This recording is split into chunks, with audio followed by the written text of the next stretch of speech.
Assalamualaikum warahmatullahi wabarakatuh. Yang saya hormati Bapak Dodi Afandi Firdaus MSI selaku dosen pengampu mata kuliah Mikroekonomi Islam. Teman-teman dari kelas 3B Ekonomi Syariah yang saya hormati. Pada kesempatan kali ini saya akan mempresentasikan tema tentang permasalahan dalam ekonomi Islam, yaitu tentang kebutuhan dan pilihan. Jadi sebelum kita membahas lebih jauh, kita akan mengetahui dulu tentang kebutuhan itu apa. Dan dalam pandangan ekonomi konvensional atau kapitalisme, kebutuhan atau keinginan merupakan sesuatu yang diperlukan manusia dalam rangka mensejahterakan hidupnya. Kebutuhan ini mencerminkan adanya perasaan ketidakpuasan atau kekurangan dalam diri manusia yang ingin dipuaskan. Orang membutuhkan sesuatu karena tanpa sesuatu ia merasa ada yang kurang dalam dirinya. Hal ini sesuai dengan pendapat Curtis dan kawan-kawan tentang definisi kebutuhan, yakni a need is a fundamental physical or physiological state of deprivation. Maksudnya adalah kebutuhan adalah salah satu keadaan seseorang merasa kekurangan secara fisik atau psikologis terhadap pemuas dasar tertentu atau hakikat biologis. Selanjutnya, keinginan atau wants merupakan hasrat atau kehendak yang kuat akan pemuas kebutuhan spesifik. Dari definisi kebutuhan dan keinginan dapat diambil kesimpulan bahwa kebutuhan dan keinginan merupakan segala sesuatu yang diperlukan oleh manusia yang bertujuan untuk mempertahankan dan mensejahterakan hidupnya. Kebutuhan adalah cerminan perasaan ketidakpuasan atau kekurangan dalam diri manusia yang ingin dicapainya. Akan tetapi, hal tersebut tidak didukung pendapat yang disampaikan oleh Imam Al-Ghazali. Beliau berpendapat bahwa kebutuhan dan keinginan itu berbeda jauh. Menurut Imam Al-Ghazali, kebutuhan adalah keinginan manusia untuk mendapatkan sesuatu yang diperlukan dalam rangka mempertahankan kelangsungan hidupnya dan menjalankan fungsinya, yaitu menjalankan tugasnya sebagai hamba Allah dengan beribadah secara maksimal. Karena ibadah kepada Allah adalah wajib, maka berusaha untuk memenuhi kebutuhan agar kewajiban itu terlaksana dengan baik, hukumnya menjadi wajib juga sebagaimana hukum kaidah yang berlaku. Menurut Islam, sesuatu atau senantiasa mengaitkannya dengan tujuan utama diciptakannya, yaitu beribadah. Dalam hal ini, untuk memenuhi kebutuhan, maka Allah menghiasi manusia dengan hawa nafsu atau syahwat. Dengan adanya hawa nafsu ini, maka muncullah keinginan dalam diri manusia. Sedangkan menurut Asy-Syatibi, rumusan kebutuhan manusia dalam Islam terdiri dari 3 macam, yaitu dororiyat, hajiyat, dan tahsiniyat. Pertama yaitu tentang kebutuhan doruriyat atau dalam ekonomi konvensional disebut dengan kebutuhan primer. Kebutuhan doruriyat ini adalah kebutuhan paling utama dan paling penting. Kebutuhan ini harus terpenuhi agar manusia dapat hidup layak. Jika kebutuhan ini tidak terpenuhi, hidup manusia akan terancam di dunia maupun akhirat. Kebutuhan doruriyat ini selaras dengan maqasidus syariah, yaitu tentang hifdzuddin atau menjaga agama. Yang kedua, hifdzun nafs atau menjaga kehidupan. Yang ketiga, hifdzul aqli, itu menjaga akal. Yang keempat, hifdzun nasal, menjaga keturunan. Dan hifdzul mal atau menjaga harta. Untuk menjaga kelima unsur tersebut, maka syariat Islam diturunkan sesuai dengan firman Allah dalam surat Al-Baqarah ayat 179 dan 193, yang artinya, dan dalam kisos itu ada jaminan kelangsungan hidup bagimu, hai orang-orang yang berakal, supaya kamu bertakwa. Dan ayat 193 yang berbunyi, dan perangilah mereka itu sehingga tidak ada fitnah lagi, dan sehingga ketaatan itu hanya semata-mata untuk Allah. Jika mereka berhenti dari memusuhi kamu, maka tidak ada permusuhan lagi kecuali terhadap orang-orang yang zalim. Oleh sebab itu, tujuan yang bersifat doruri ini adalah tujuan utama untuk pencapaian kehidupan yang abadi bagi manusia. 5 kebutuhan doruri tersebut harus dapat terpenuhi, yang apabila salah satu kebutuhan tersebut diabaikan akan menjadi ketimpangan atau mengancam keselamatan umat manusia, baik di dunia maupun di akhirat. Manusia akan hidup sebahagia apabila kelima unsur tersebut dapat dilaksanakan dengan baik. Dalam hal ini contoh-contoh tentang kebutuhan dzurriyyat atau primer, yaitu meliputi kebutuhan akan sandang, pangan, dan juga papan, serta segala unsur yang berkaitan dengan keberlangsungan hidup manusia. Yang kedua yaitu kebutuhan hajiyat atau dalam ekonomi konvensional disebut dengan kebutuhan sekunder. Kebutuhan hajiyat adalah kebutuhan setelah kebutuhan dzurriyyat. Apabila kebutuhan hajiyat tidak terpenuhi, tidak akan mengancam keselamatan kehidupan umat manusia. Namun manusia tersebut akan mengalami kesulitan dalam melakukan suatu kegiatan. Kebutuhan ini merupakan penguat dari kebutuhan dzurriyyat. Maksudnya untuk memudahkan kehidupan, menghilangkan kesulitan, atau menjadikan pemeliharaan yang lebih baik terhadap 5 unsur pokok kehidupan manusia yang disebutkan tadi. Jadi apabila kebutuhan tersebut tidak diwujudkan, tidak akan mengancam keselamatannya, namun akan mengalami kesulitan. Pada dasarnya, jenjang hajat ini merupakan pelengkap yang mengokohkan, menguatkan, dan melindungi jenjang dzurriyyat, atau lebih spesifiknya lagi bertujuan untuk memudahkan atau menghilangkan kesulitan manusia di dunia. Kebutuhan hajat ini contohnya adalah kalau zaman sekarang ya, misal kendaraan bermotor untuk membantu bekerja atau HP. Terus yang ketiga adalah kebutuhan tahsiniyat atau tersier. Kebutuhan tahsiniyat adalah kebutuhan yang tidak mengancam kelima hal pokok, yaitu hifdzuddin, hifdzun nafs, hifdzul aqli, hifdzun nasl, dan hifdzul mal, serta tidak menimbulkan kesulitan umat manusia. Kebutuhan ini muncul setelah kebutuhan dzurriyyah dan kebutuhan hajiyah terpenuhi. Kebutuhan ini merupakan kebutuhan pelengkap.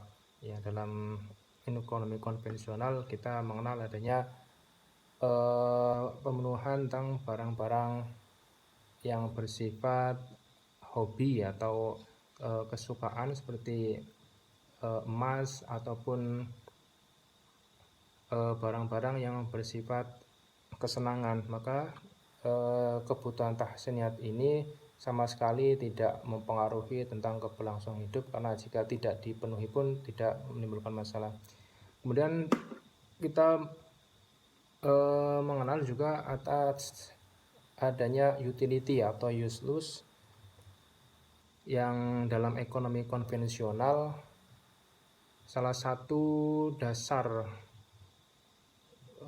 ekonomi ataupun tujuan konsumsi dalam ekonomi konvensional yaitu tercapainya utility, ya, dalam kata lain yaitu tentang nilai guna atau usefulness. Namun dalam ekonomi yang lain, utilitas ini diartikan juga sebagai kegunaan barang yang dirasakan oleh seseorang dalam mengkonsumsi suatu barang. Ya, kegunaan ini bisa dirasakan sebagai rasa tertolong dari kesulitan karena mengkonsumsi barang tersebut. Karena rasa utilitas inilah sering diartikan juga sebagai kepuasan dalam kata lain yang dirasakan oleh seorang konsumen. Dengan demikian, kepuasan dan utilitas dianggap sama, meskipun sebenarnya kepuasan adalah akibat yang ditimbulkan oleh utilitas.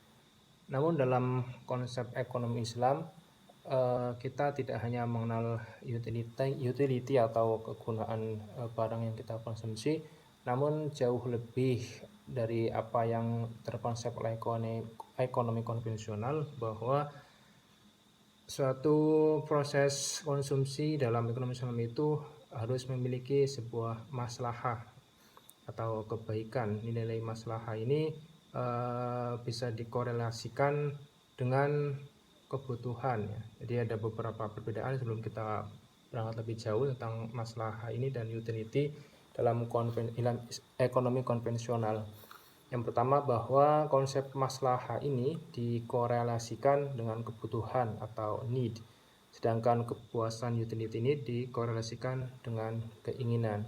Jadi dalam ekonomi Islam ini, dalam konsep konsumsi ini kita benar-benar ditekankan pada kebutuhan. Jadi apa yang kita konsumsi ini, pertimbangan pertama adalah atas dasar kebutuhan, bukan pada keinginan.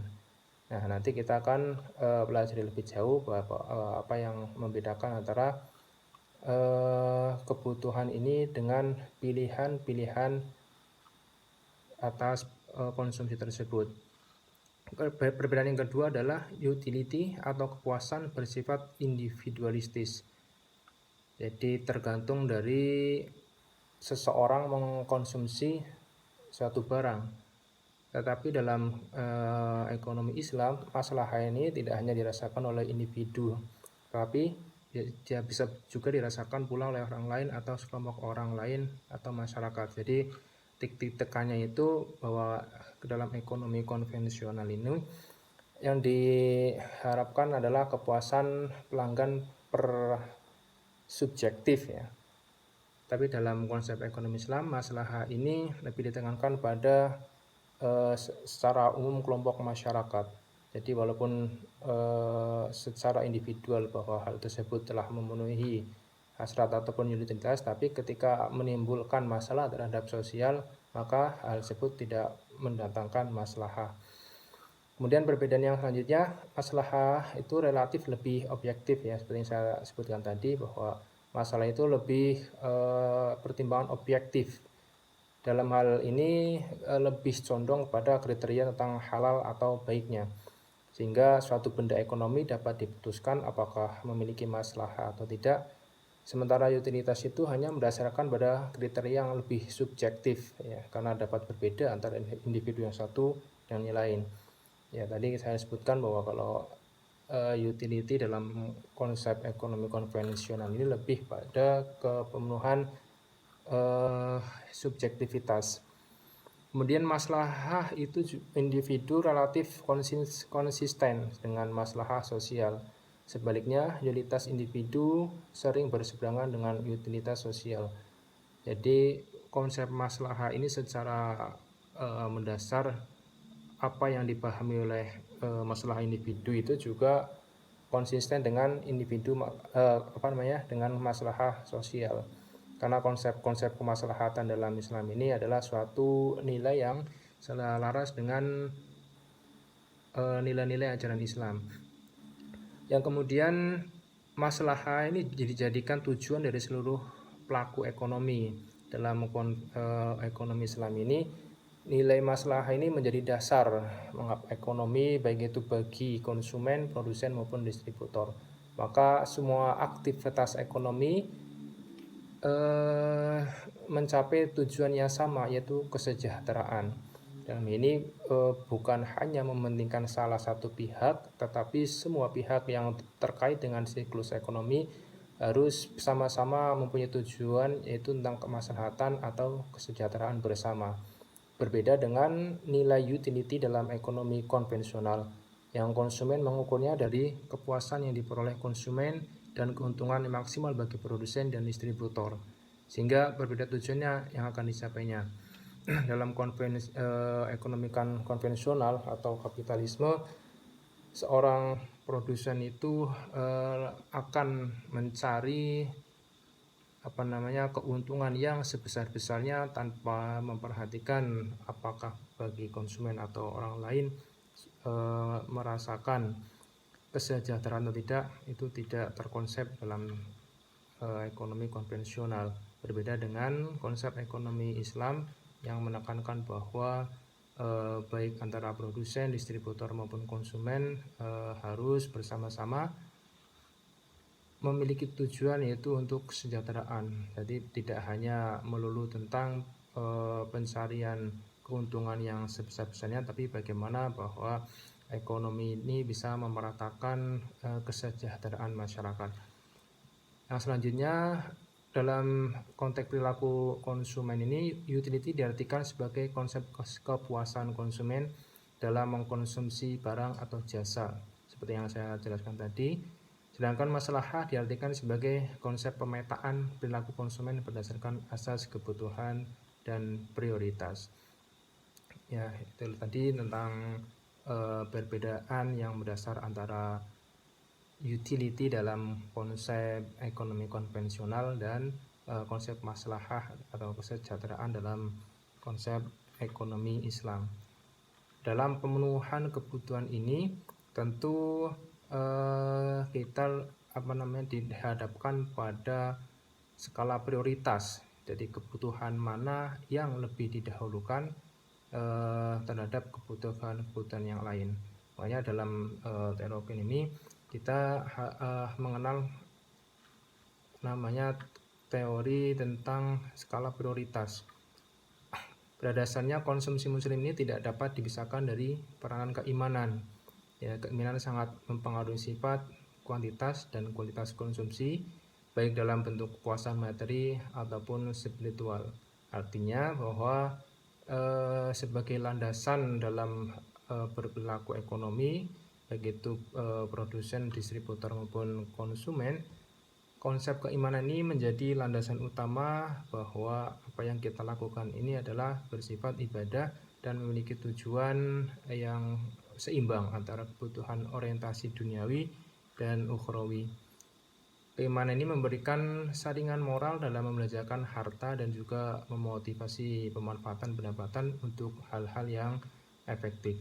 Dalam persepsi ini bertujuan untuk menjadi preferensi yang serasi antara individual dan sosial, serta dalam rangka mewujudkan kebaikan dan kemanfaatan. Hal ini tidak didapat dalam konsep ekonomi konvensional. Tidak ada benda lain yang lebih berharga daripada benda ekonomi lainnya, yang membedakan adalah tingkat kepuasan.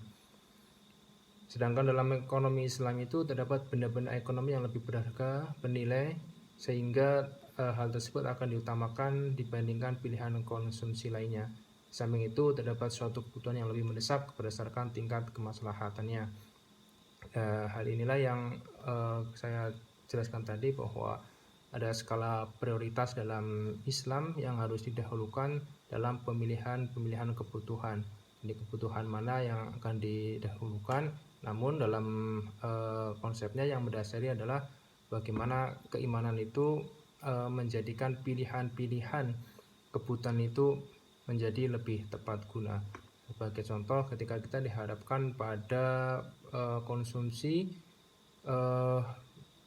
antara halal dan haram, maka dalam ekonomi Islam ini kita berpacu pada nilai-nilai agama, bahwa kita lebih dianjurkan dan diutamakan untuk mengkonsumsi barang-barang yang halal, dan tidak dianjurkan untuk mengkonsumsi barang-barang yang haram kecuali dalam keadaan tertentu yang bersifat darurat.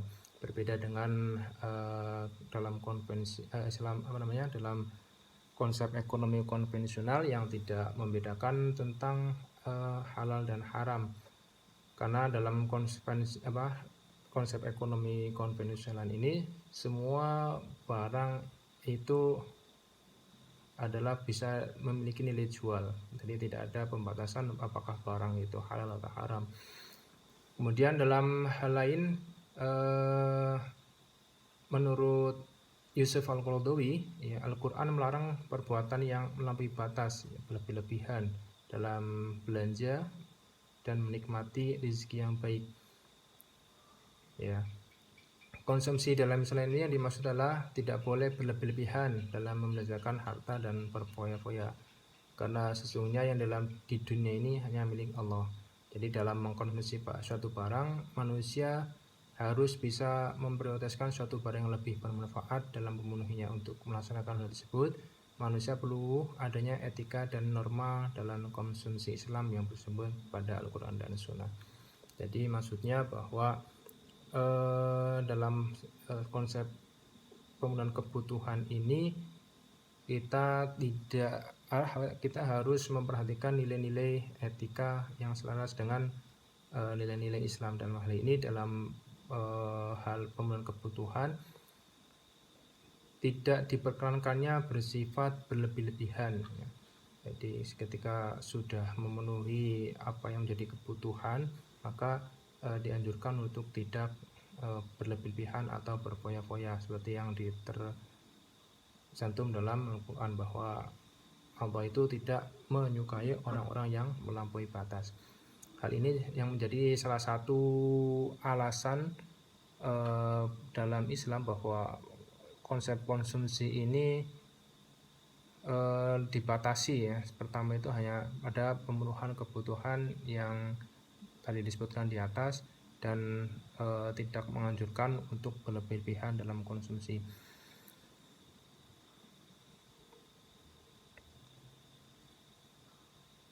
Ya, demikian sedikit materi yang bisa saya sampaikan, kurang lebihnya mohon maaf.